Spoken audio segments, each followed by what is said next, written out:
All right, and we have Amazon expert Ryan Logan here. So, Ryan, take me through your thought process on your steps when you get a new product to launch, keyword research, Helium 10.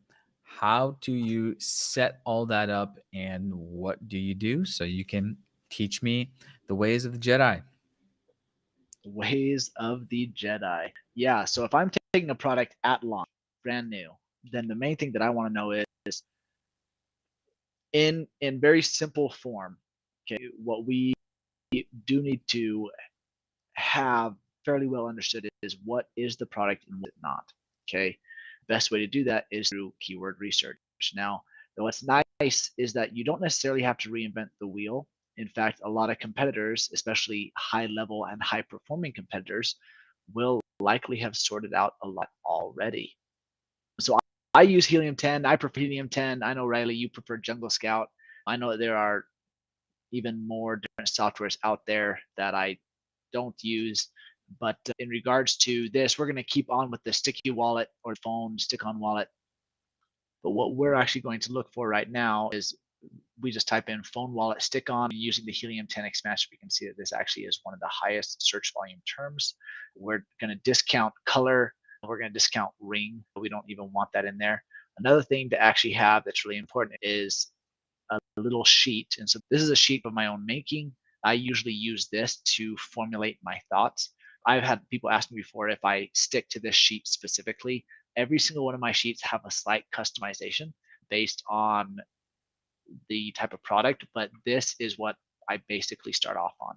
And so I'll actually start off with this same format and then expand it out for the different campaigns and what I'm looking for. If there are certain negative phrases, negative exacts, or negative product targets that I absolutely do not want in any of my broad or category type campaigns or automatic campaigns, then I make sure to put those in there.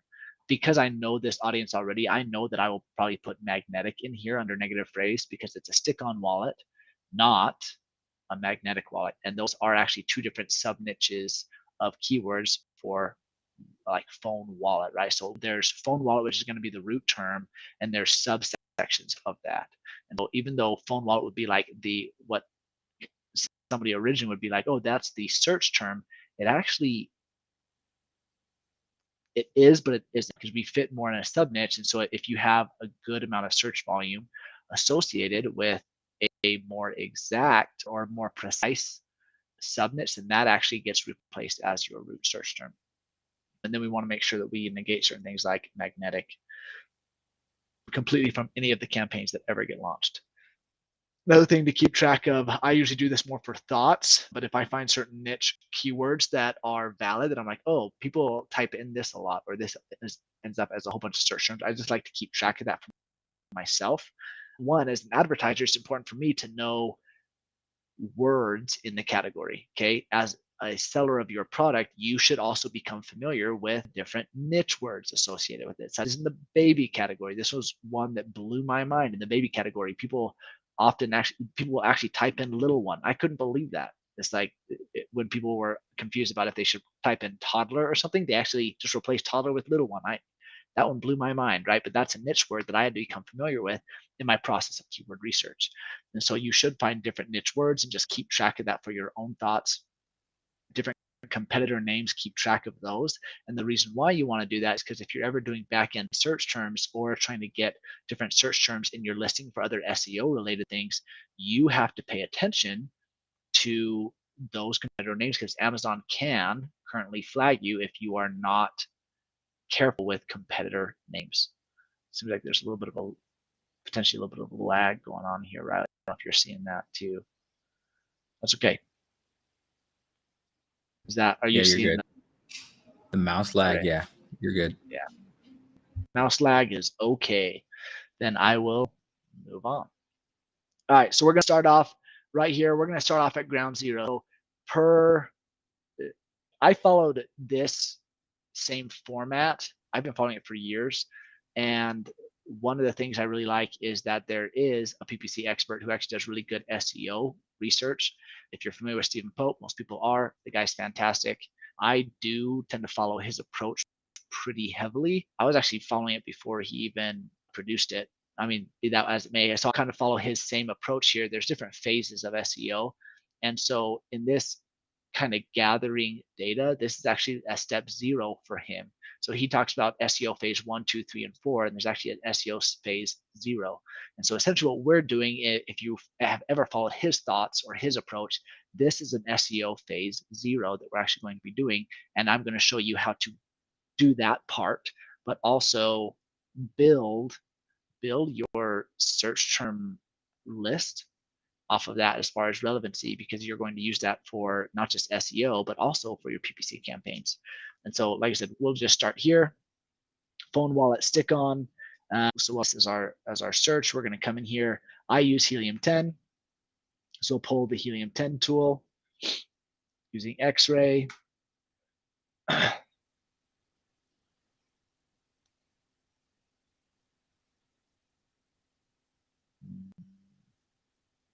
Maybe that didn't load.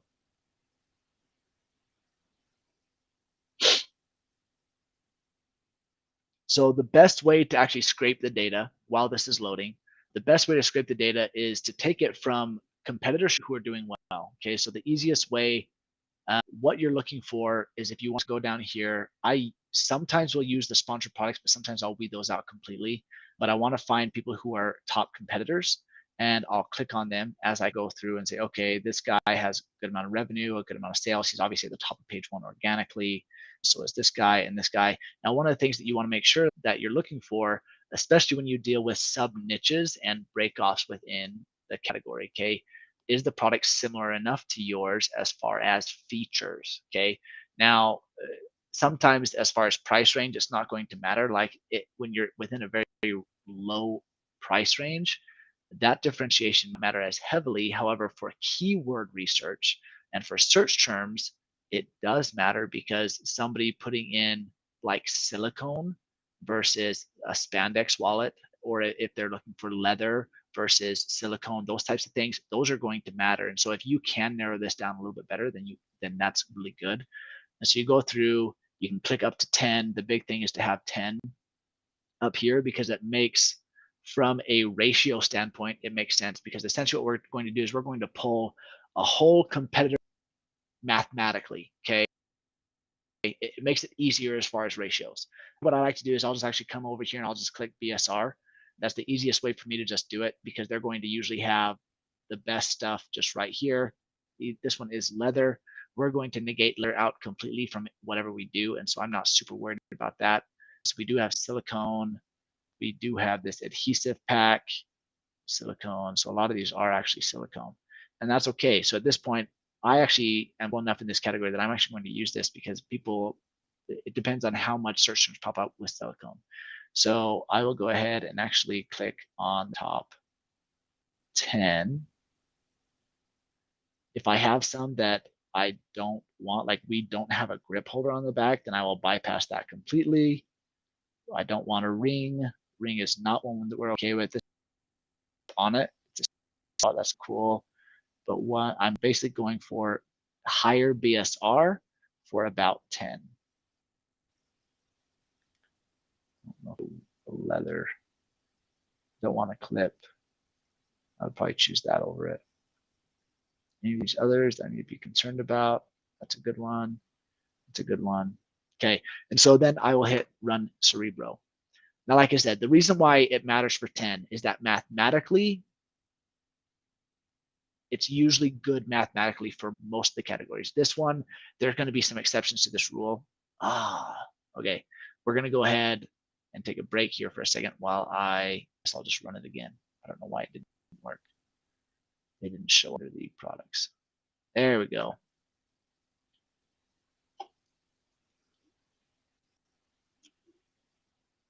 On one end, you can really only enter up to 10 ASINs anyways for Cerebro. However, the reason why it mathematically works out is what we are looking for is the overlap of search terms, okay? Because we want, you'll see that there's a total of 11,000 keywords here.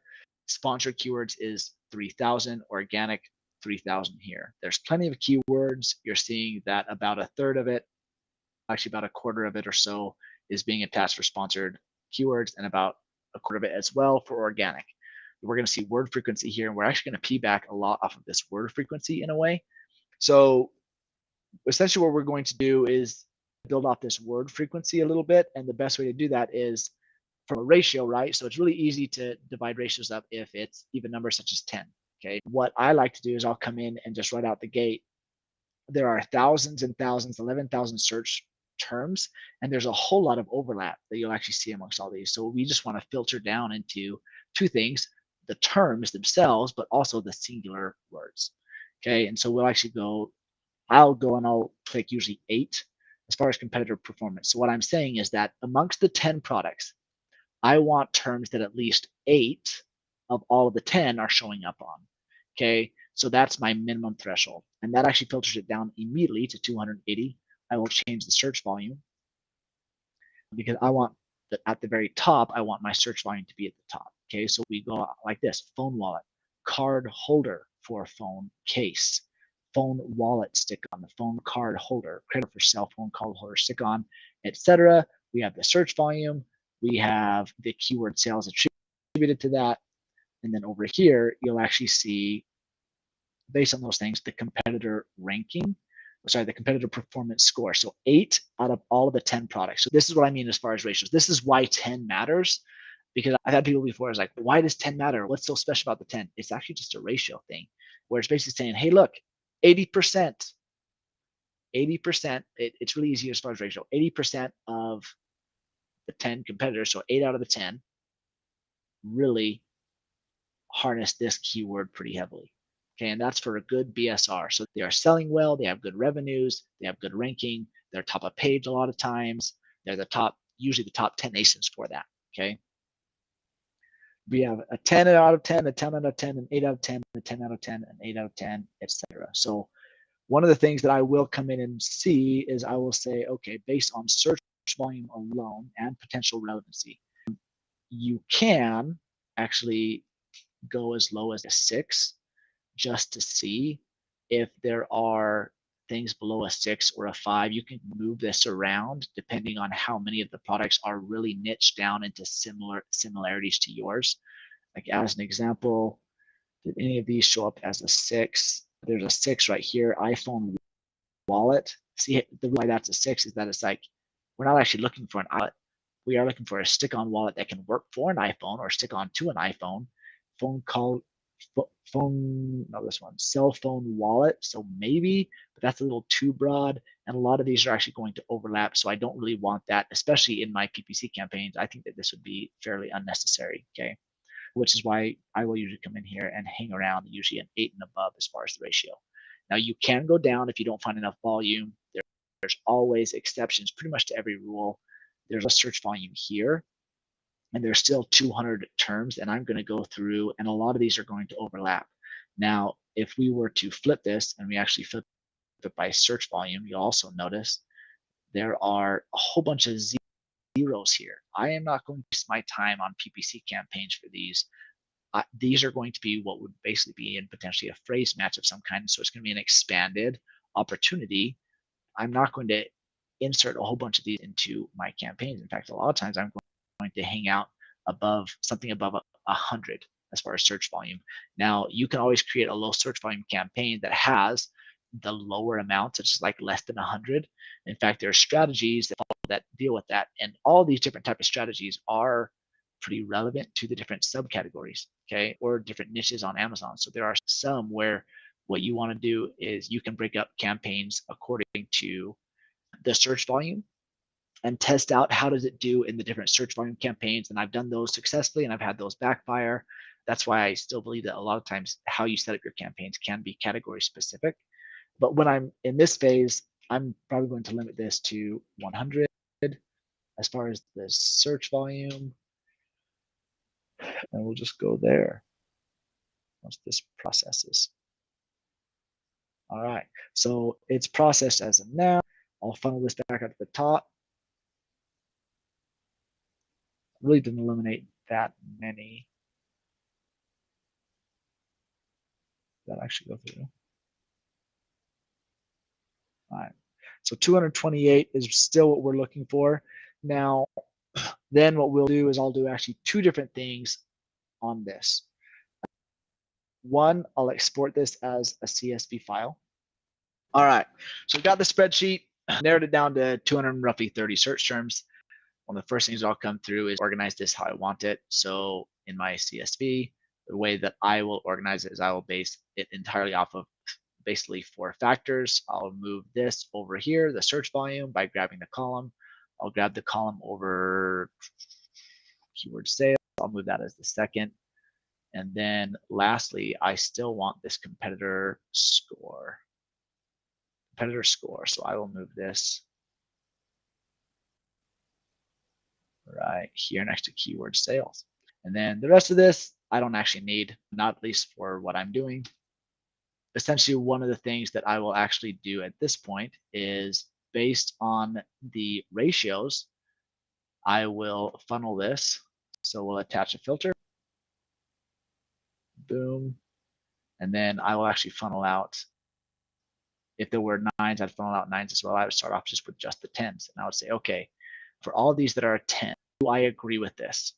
Okay. So the way that this should be is that a 10 should be 100, like essentially 100%, right? So if we look at this as far as a ratio, we believe that this should be at the top, especially if it meets 2 metrics. It has the performance score, so we don't necessarily have to change this to competitor performance. We can actually do this as you can call it performance relevancy score. It doesn't really matter. On some of them, I actually even call it a Ryan score, just because I don't actually care what it's called.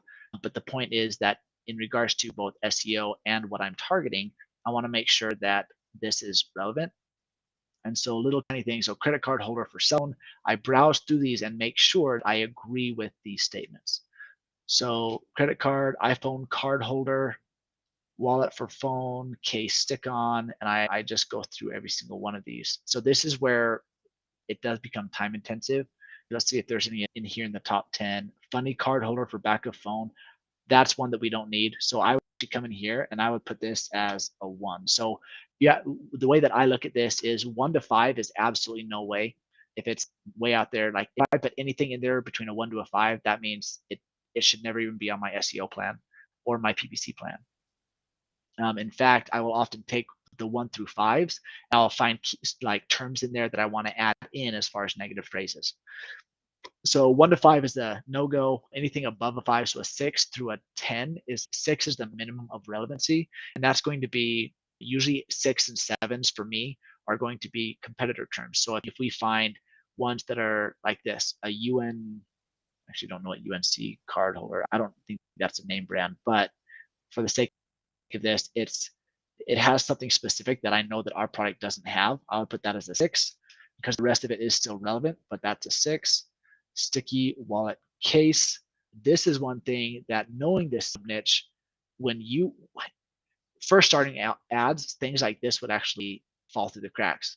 Riley, you know this product as well. Is the wallet a case itself?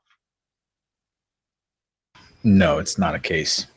It is not a case. And so this is sometimes where when doing keyword research, it's close enough because we're looking for a stick-on wallet for the back. A case is different than a sticky wallet case. Does that make sense, everybody? Sticky wallet case is totally different than a stick-on wallet for a phone case, right? So I would actually put 6 still because it has mostly relevant search terms, but it's actually not where I want to hang out. I want to hang out most of my SEO, most of my PPC between probably an 8 to a 10, 9 and 10 if I can actually make it.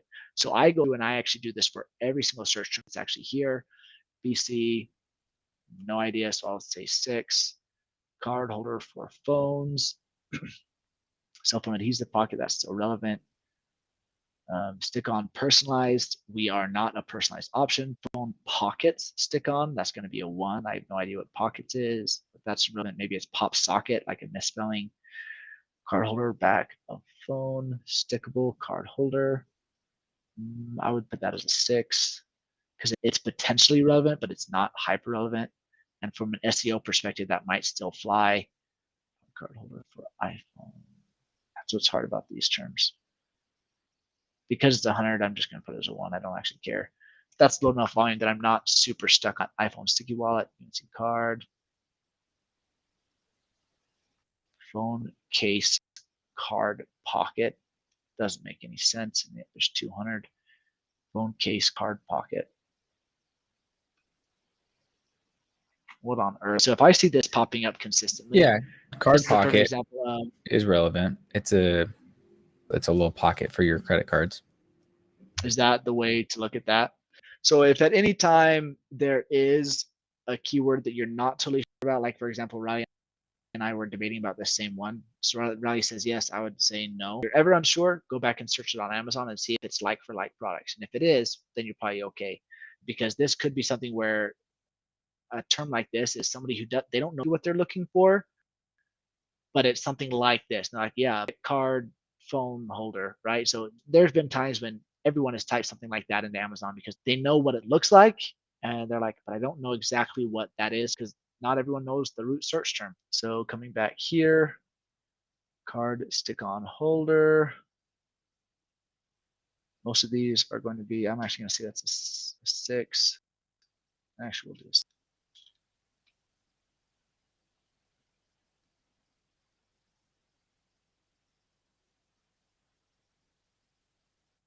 And now people actually put that on there that that's actually important. Backup phone card holder. I would put this as an 8 because one of the things to pay attention to is that we are actually a stick on. And so some of these I might actually do card holder for phone. I would actually probably put it in as 8s because stick on. Some people might call it a wallet sticker. Yeah, we'll keep it with 8. iPhone card holder, that's still an 8 as it's not hyper specific enough for what I would actually be looking for. Phone wallet stick on. Card holder for phone case, still see that's probably an 8. Credit card holder for cell phone. Stick on wallet for phone case. So here we go. So now we actually have some slight variance. Now what I'll come in here and I'll do is I'll actually sort this out. And I'll get rid of the 10s. And knowing that we started off with 8s, we'll actually cover here. Now there's still quite a bit of terms. And so in order to speed up this process, I mean, we're still looking at 178 different terms here.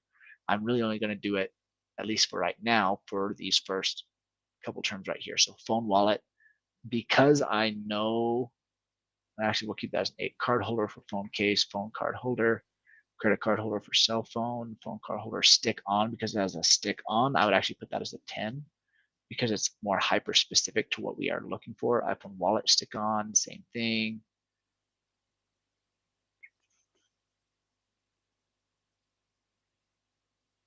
So phone card holder.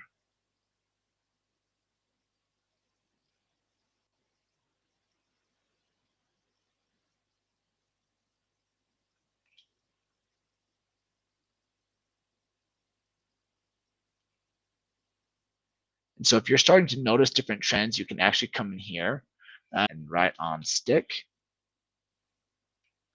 and sort by anything that has stick on wallet, sticky wallet, case wallet sticker. Put that at a 6.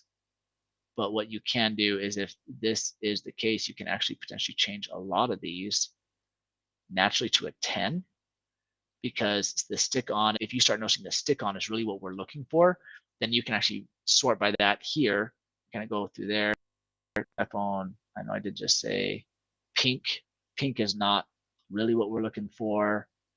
Silicone, not necessarily directly what we're looking for, because some of these are still relevant to a degree, but not exactly. White times 26.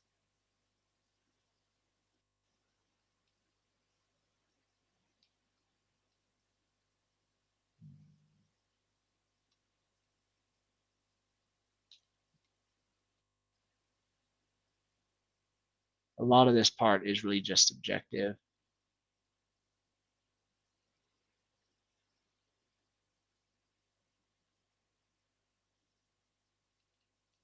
Yeah, for right now, we'll just kind of leave that there. But you should actually spend the time to actually go through this. Stick on sell.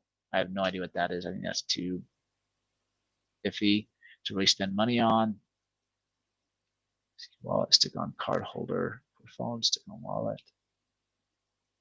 Yeah, I feel pretty good about that. So then we'll come back over here to 8s. We'll stick you all. I see. So we'll select all, and that has narrowed down some of the search now, or some of the count to 100. Like I said, I'll probably actually just adjust these.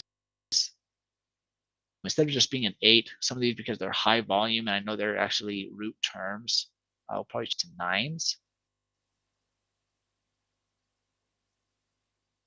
So for the sake of time, we'll just iPhone wallets. I'm not going to do that. That's actually going to be a 7. All right, I'm just going to stop as of right now. Okay, so having done that, I've now sorted out some of these things in my 1s. If anything's a 1, I'm going to actually come in here and say, okay, I have some keywords, and also through the process of this keyword research, I've actually already found some things that I know that I don't want. So a negative phrase, like I said, I know we're not magnetic, we are not silicone, we are not leather. And then we are going to add in, we are not funny, we are not, what was one of the other ones? Personalized.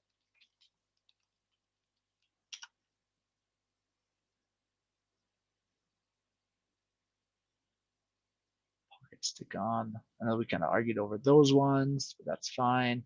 So really those are going to be some of those negative ones. And then if some of these were negative exact, we can also come and take these. If we were sure that these were ones that we wanted as negative exact, we can actually put those in right here as negative exact. There we go. And if there's any negative targeting for sure that we want to do, then we can actually get rid of. In this situation, I now essentially have what I believe are my terms organized pretty well. And so a lot of times what I'll actually do is I'll then keep here, and then I'll go from largest to smallest. And this SEO wise is where I want to hang out. So I want to have all my 10s there. So I'll usually come and take these all the way down to my 6s, and I'll just keep those as part of my SEO phase. And I'll just put those, usually I'll put those over here somewhere.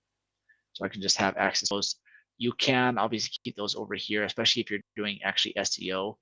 This is another place that you can actually put those right here.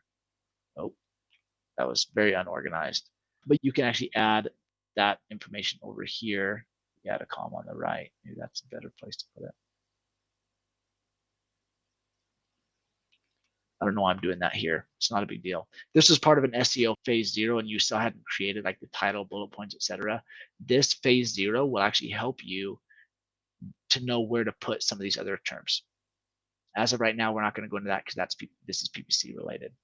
With this same thing right here, I've now exported that. I now have kind of the terms that I want to look at. There are some things that I do want to also make sure of over here. A couple other things that you can get out of the way right away is different product targets. What I will then do is I will find ones that I believe are hyper relevant. If they're not hyper relevant, I'll actually go and delete them. So I actually, as an example with this, I would actually come in here and filter results. A lot of times I'll come in and I'll just actually hide the sponsored products from results. So that shows any of these. Before I do that, SP, this means that it's a sponsored product ad that's popping up. I will come in and, oops, I did it again. Filter results, and I will hide the sponsored product, and I'll apply that as a filter. And that eliminates some of the ASINs right out of the gate that I'm actually viewing. And then I would come down and I would just see if it is close enough to mine that I would actually want to advertise for it, or if I wanted to break up the different ASINs according to different things. If I was trying to avoid all leathers, then I would choose all leathers and any that I thought was not relevant to what I am doing. I'd look at all the pictures. If I was said I was okay with, oh, that was another one that in the PPC that we want as a negative would actually be ring.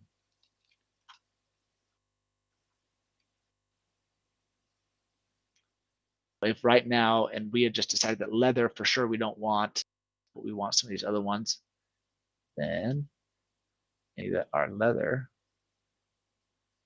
I'll probably do a ring as well. Get rid of the ring, leather, snap. I don't want to snap.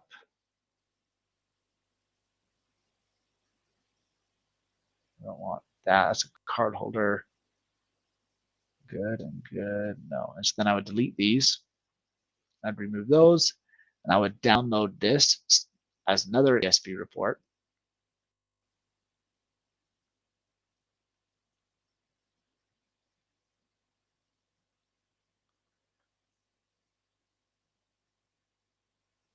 And pull those ASINs. And sometimes you'll have a lot more ASINs than this that you'll actually pull. And I would put these under my my product targets. There's my ASIN. Okay, so that is also part of that same process. I can usually come away from this. I don't actually need this a whole lot anymore.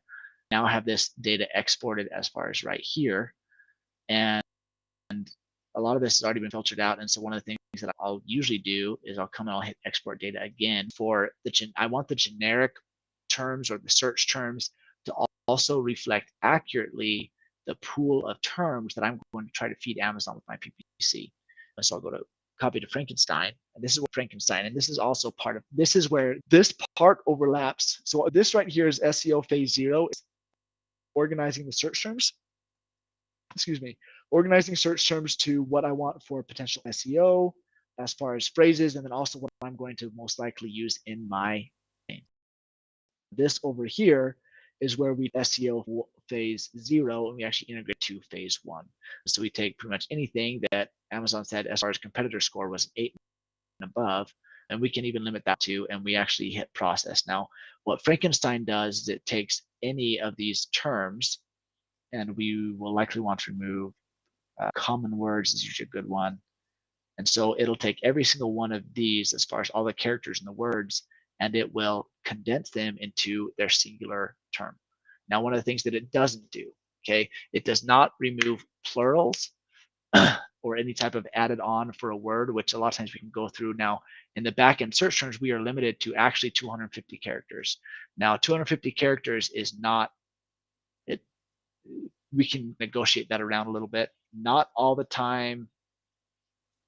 Oh, it looks like they've actually updated this here. So maybe Helium10 has updated this, but it used to be that this was actually wrong because characters don't include spaces. Okay, yeah, so this still is wrong. So right now, these characters are including spaces. So that's one of the things to pay attention to, is that if you limited this down to, as an example, we limited it down to 250. Well, that was way too much. We limit it down to about 250. So this wouldn't just be 237 because we actually have empty spaces in here, spaces between each one of these. Helium10 is actually counting that as a character count, but on Amazon.com or in Amazon Seller Central, Amazon does not count the spaces or commas against your character count. And so really what you can actually get away with on something like this is usually you can somewhere between 260 on the Helium10, what they would consider 260 characters, to upwards of about 280, depending on how many different spaces are actually spaced out between all these keywords. So that is something to be very hyper aware of when you're actually running this as far as SEO phase 1.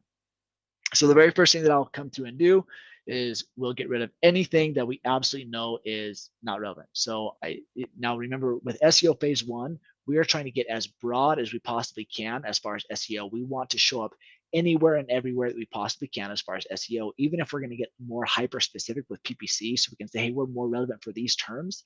We want to be indexed for as many terms as we possibly can, and any variation of those terms as well, but we still want to be specific in a way. So we'll come in, and the first two things are either, I'll usually get rid of our colors that are irrelevant, or brand names. Okay, like I said, you have to be careful with brand names. They can come back and bite you pretty hard, and so you have to be very careful about those. So first thing we're going to look at is yellow. Kappa Theta, don't know what that is. In addition, one of the other things to remember is that these are actually organized by opportunity for search terms or for search volume. So down here at the bottom, this was actually 101 search volume, right? That's why I keep it organized in this format.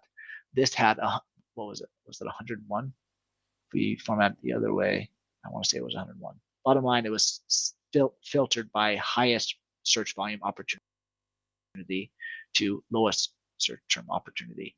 So starting at the bottom and actually ticking off things that might be less of an opportunity is okay. So XR, this is actually going to reference iPhone. Boot, I don't know what that's in reference to. Business, we can remove that. Attachment, cars, personalized, we've already kind of decided that personalized isn't actually what we're looking for. Marvel, Sleek, BC, MSU. This is potentially, Ring was one of them, that's right. Ring, I'd almost be okay with as far as an SEO opportunity, even if I don't want to go after it as far as for my sponsored products. I might still actually want it as far as search terms. Gecko is,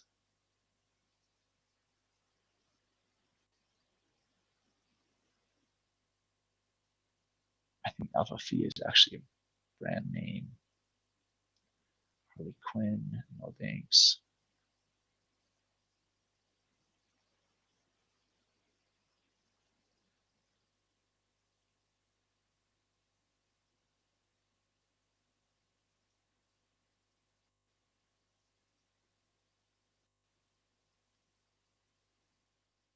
Now, I am getting rid of colors.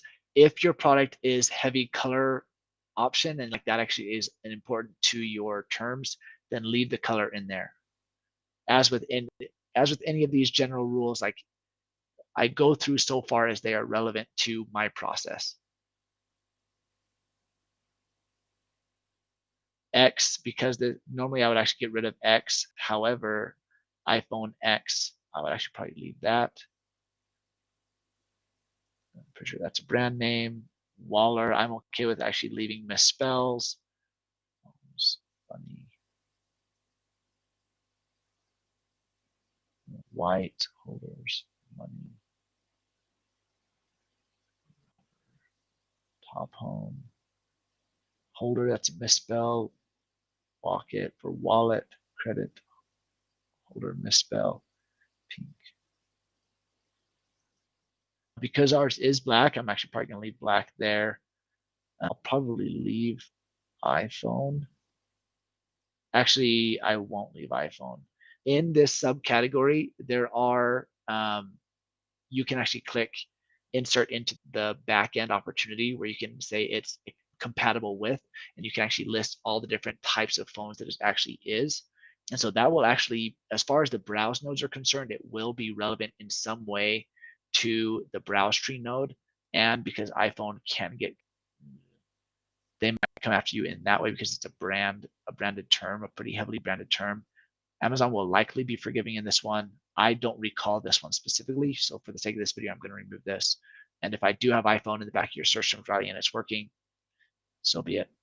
Okay. So after I've gone through and definitely got rid of those, we're now down to 355 characters. Now comes the next phase, which Amazon has said actually again and again in regards to the search terms, the plurals don't matter. So phone versus phones, wallet versus wallets, even in it, usually you can use the concept of how the exact campaigns work, where it's phone, wallet, card, holder. As an example, if I put this in as an exact campaign, an exact match in a campaign for a long tail, Amazon can still technically attach filler words such as with, a, for, that type of thing, right? So those can technically still be attached sometimes to an exact term. And so those same policies also work with these as far as search terms related in the back end, including plurals. If I do phone, wallet, card, holder in an exact campaign,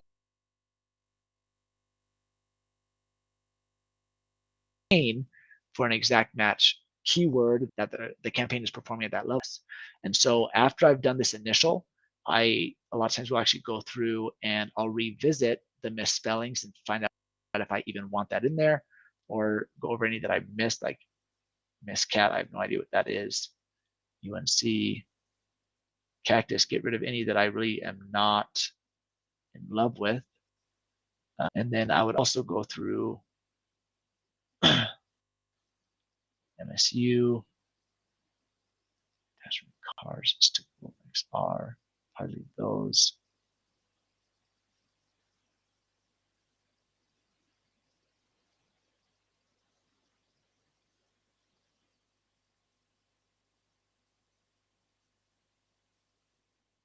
All right, so then I would come through and say if wallet is here, and I go from the backwards this way. If wallet is in here, and I see wallets with an S, I don't really have to have that in there. In order to meet my character count, I'll go through, I'll do it last because I still think if I can get rid of a lot of these extra ones that are less relevant, I'm okay to keep it there just in case, but realistically it doesn't have to be there. And so wallet and wallets I got rid of.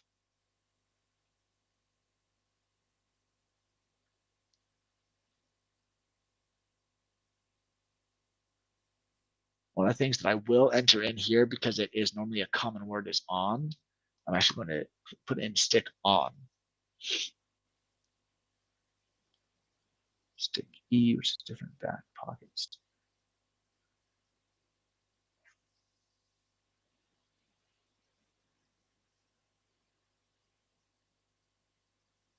I'm going to get rid of holders, as that's a plural. Let's see, card and cards. Phone and phones.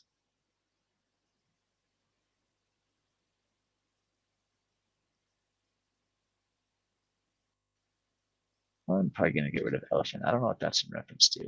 So now that I'm close to this character count, there's different ways to do this. You can actually pull up like an actual character count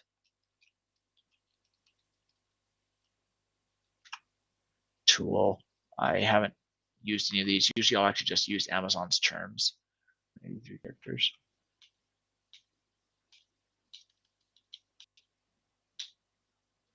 Oh, maybe that actually was right over in Frankenstein.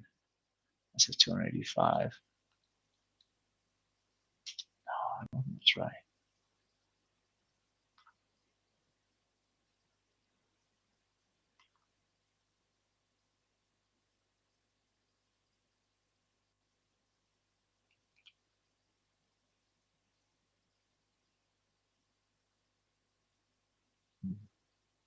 Spaces is 43, so that should be down. All right. The best way for me to actually do this, I'm just going to go through it.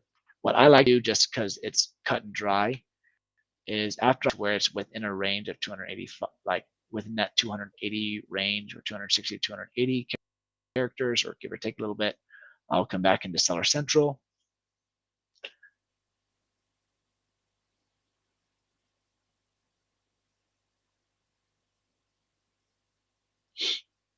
And I'll actually go into the backend search terms directly.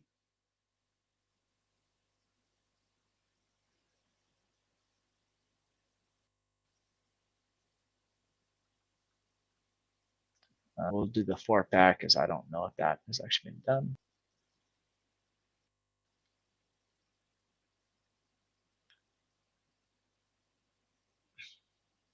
Product details.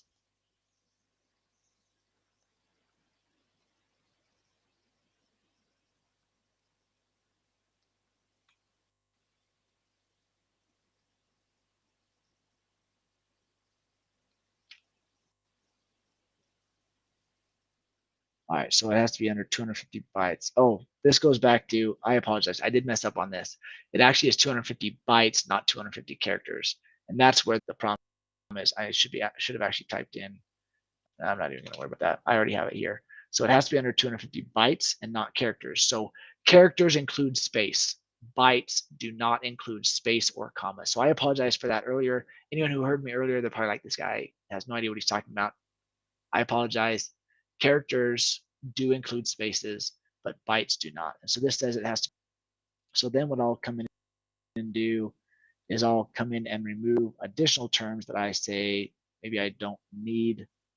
You can remove hard, cloth, and you can keep cloth, but remove hard. You can remove rubber.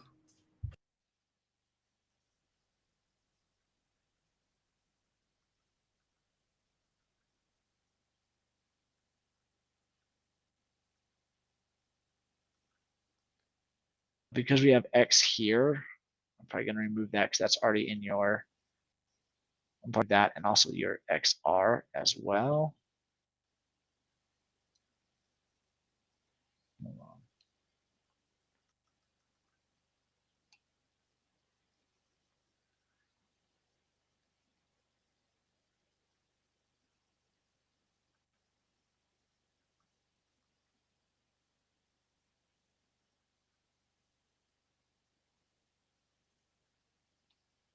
Sorry about any misspells.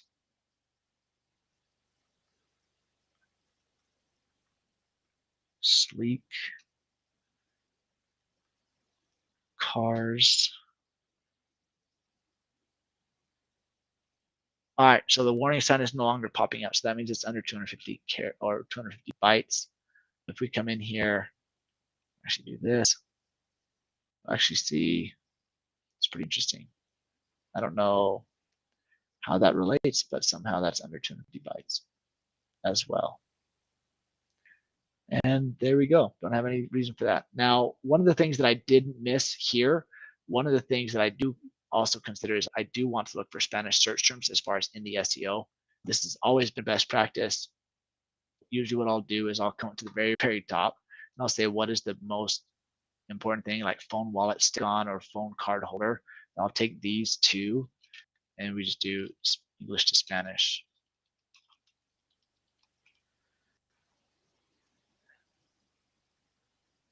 And enter in the text. And I take this and I put it over here in a Frankenstein. And because that is a potential high volume term, I will actually, and it's very hyper specific to what I want, I will actually take this over a preference of some of these smaller volume terms if it fits, if it doesn't fit with what I want. Like caddy, I think pocket is already in here, so we can actually move pockets. That should still put us under that character count as well, or that, I keep saying character count, the byte count.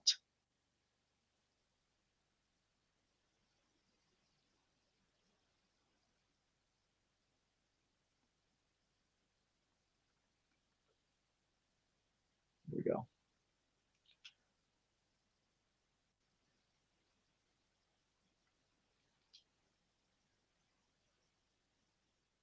Yep, still under the byte count, so we're good. I would hit save and submit. And then what I do is I'll normally take those same terms and I'll put those in here and then change this to where it cuts off there so it doesn't block out any of these. So that is SEO phase 0/1. As far as making for the specific, the generic terms, I want to make sure that those are rooted and indexed into what I'm also going to be doing for PPC. Okay. Now, in regards to SEO phases, there is also phase like 2, 3, and 4, which have to do with actually taking the actual terms and as a term to the SEO. Some of this stuff should already be done in your title, points, descriptions, and actually doing that. So that's already still a best practice. We do want to make sure that the generic terms has that in there. And then also in A+ content, you can actually litter these terms in here, which is also another reason why you have them as a 10. You want to make sure to insert those where it makes sense. Now comes, in my opinion, the fun part of building out the campaigns, remembering the different campaign structures. So we have broad, phrase, and exact. And then I have over here one-word campaign. So the one-word campaigns a lot of times are going to be campaigns that have high search volume that I want to narrow down and see if I can rank for those. I want to see how I convert with those. Usually in a product launch, I'm not necessarily trying to rank right away. I'm trying to build relevancy and opportunity there. And so what I'm looking for with those is just control. In addition, I'm going to be bidding a lot higher on my top of search on these type of terms. And I'm usually going to be setting a certain budget on those, which means I'm going to set a cap where maybe I get for my more aggressive campaigns, like my higher top of search bids, I only want to spend $20 a day amongst all those different campaigns. I'm going to set a budget in those campaigns for that with a cost per click and an increased rate top of search ratio or placement bid where I can max that out. And then afterwards, I'm still going to keep a lot of times those same keywords from a one-word campaign. I will keep them actually over in an exact and a phrase. And the reason I call this kind of a waterfall effect, where as far as budget is concerned, I know I'm going to run out of budget on my one-word campaigns, and I'm okay with that. They're going to have high click-through rate, and they're going to have a high relevancy as far as Amazon is concerned. And I'm going to be getting top of search. I will likely put top of search in these over here, but I'm going to be doing it at lower cost per click opportunity. Usually what I'll do is for any that are over 1,000, just pretty easy. I'm like, hey, I'm probably going to create one-word campaign specifically for this, and I'll put those in here. Now, some exceptions to this are as explained in a exact campaign. Just remember the formats. Okay, so phone, wallet, stick on. If there is a if there's a similarity between phone, wallet, stick on and another one, it will actually duplicate itself within the same campaign, because filler words can actually be placed out, or plurals can actually put in here. So I'd start off with phone. There's no in there. Phone card holder. Put it there. Stick on wallet. Stick on phone wallet. Stick on wallet. No, no. We're probably good on those. Okay. A lot of these are going to be a little bit different. In the campaigns, you can brand names in there. Just a heads up. You can't put them in for SEO, but you can actually target campaigns, or you can have keywords in your campaigns that are brand related or related in some way. Amazon doesn't have a problem with it, because that's more of a competitor aspect rather than trying to take advantage of trademark or branding. So I'd probably do the same because of the search volume here. And in order to try and control things a little bit more, I would probably these. If these are the keywords that I really want to go after as far as exact, like I said, I would actually duplicate this, make sure they're over an exact and a one-word campaign as well. So this is all in a single campaign. These are a whole bunch of one-word campaigns. A single campaign that is only targeting phone, wallet, stick on. A campaign that's only targeting phone card holder, stick on, wallet for phone case, etc. Okay, and then this is going to be a campaign that has all of these search terms in it. And I'll probably put all of these, because this is quite a bit of search volume, 40,000. This is actually going to equal probably millions of impressions, multi-millions of impressions over a single month. Amazon's reference to an impression versus a search is totally off, totally different. Because of the amount of search volume, I would probably break up into 2 different exact pool campaigns, maybe even 3 based on search volume. And so just a format, easy. These ones are going to be probably 9 to 300. We'll put all of these over into a secondary. And then from that on, so this is kind of that same. Yeah.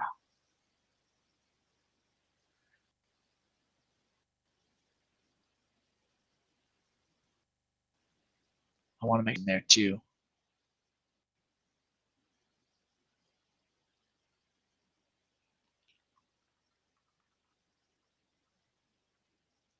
Nines would also be over here. Phone wallet.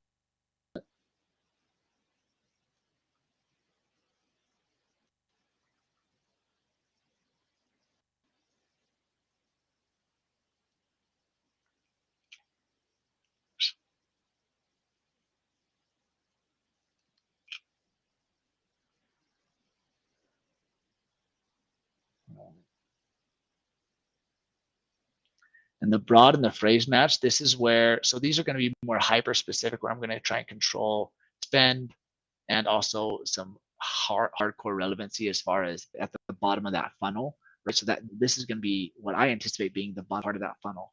Now the broad and the phrase are going to be the mid to the top part of that funnel. And so I'm looking for root search terms. So this is going to be, usually there's going to be a lot of search volume associated with it. So I would actually say, hey, this is a 10. So I'm actually going to phrase on both of these, or broad and phrase match on both of these. Phone, wallet, stick on. Now, phone, wallet, stick on for a broad campaign or for a broad target is going to do any variation of this term in any sequence. Phrase match is going to be that exact sequence with either before or after, with also plurals and filler words attached. Phone card holder, stick on, because card has a different term in it. I actually would do that. Possibly put a lot of these in there too. So going through and choosing the terms that you actually want in part of these campaigns, I do want to make sure that I also get my nines in here as well, especially the high one. So phone, wallet, that would probably be okay.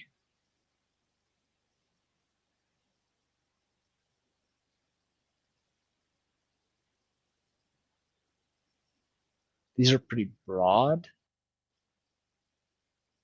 There's a lot of search volume and a lot of sales here. So I would still probably put these up here. Again, a lot of these are still dependent on, actually, we're just going to do this. That's probably how I would format these campaigns, at least just looking at these.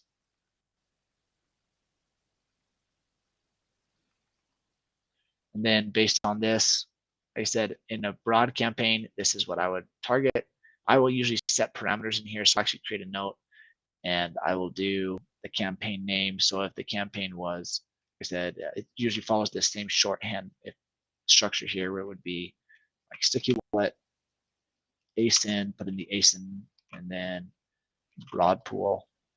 So I'd follow something like that. Actually, during launch, where I'm not trying to get as hyper specific, I'm actually trying to get as many terms as I can. I'd follow something very similar for, instead of broad, I would do phrase.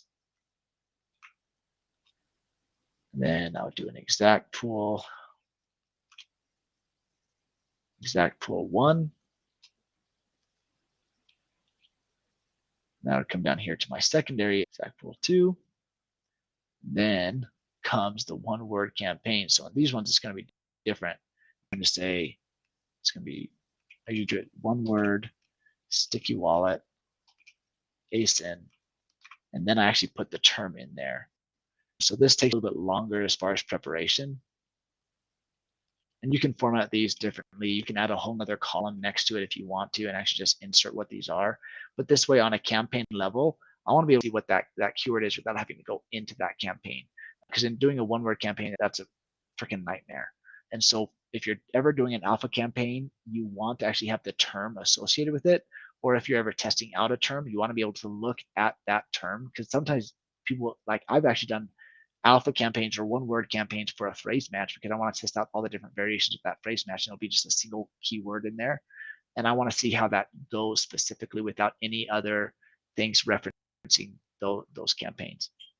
And then I'll put in other parameters in here into all these, such as a standard cost per click bid, top of search bid, and the bidding strategy.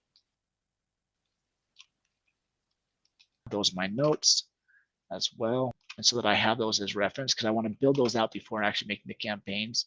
So as an example, a bidding strategy for a broad, at least at first, I would probably put, usually I've really been liking doing fixed bids during launch because I just want as many impressions and sessions to get there as I possibly can. And I can sometimes get those at a lower cost per click.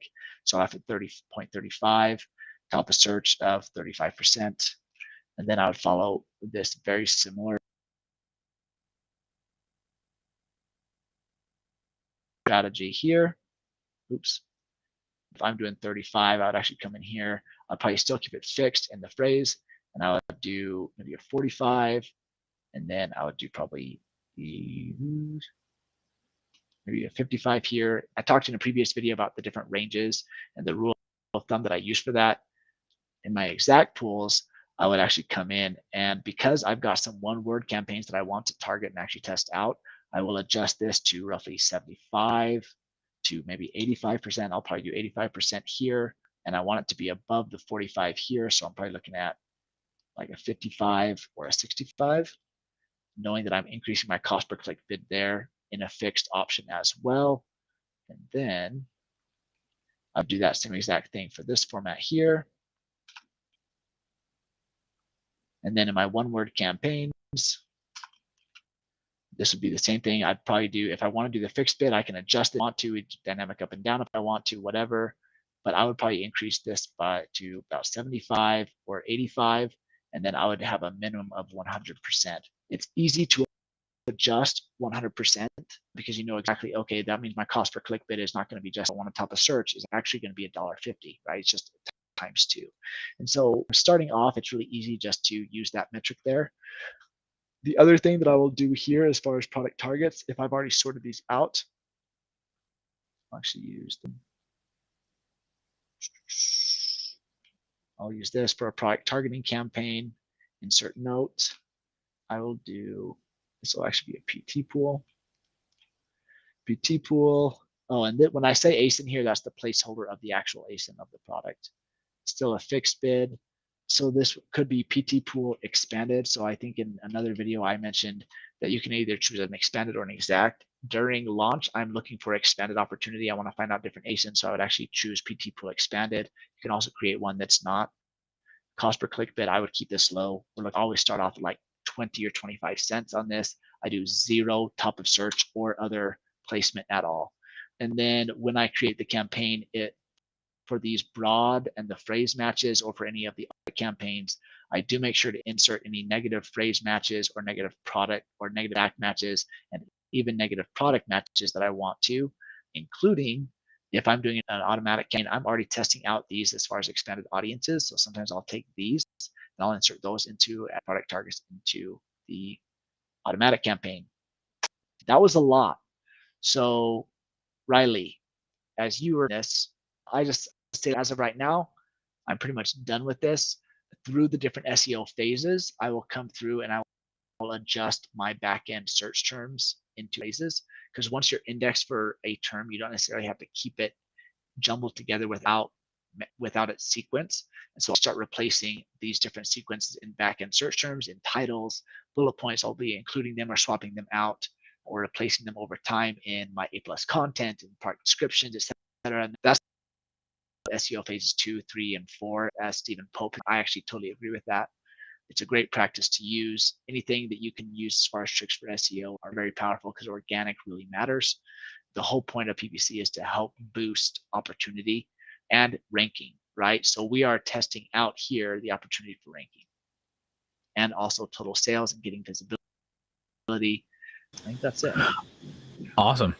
So that was the prep to prepare keywords for putting them into the PPC campaigns in that good old ads dashboard, which we did in a separate video. And also in separate videos, we'll be building out the listing in terms of back-end listing optimization and front-end listing optimization. So yeah, that was a very detailed tutorial / training. I don't know how they feel, but I'm tired. That was a lot. Hey, that's what you got to do. That's what it takes. It takes hours. That's what it takes. This is why people hire us to do it. Yeah. Yeah. It's because it takes amount of time, and especially if you're not familiar with it. This took me an hour. I have some experience in this already because I've already done products for you, so I knew already what to sift out. When you're starting from scratch, sometimes that can be hard.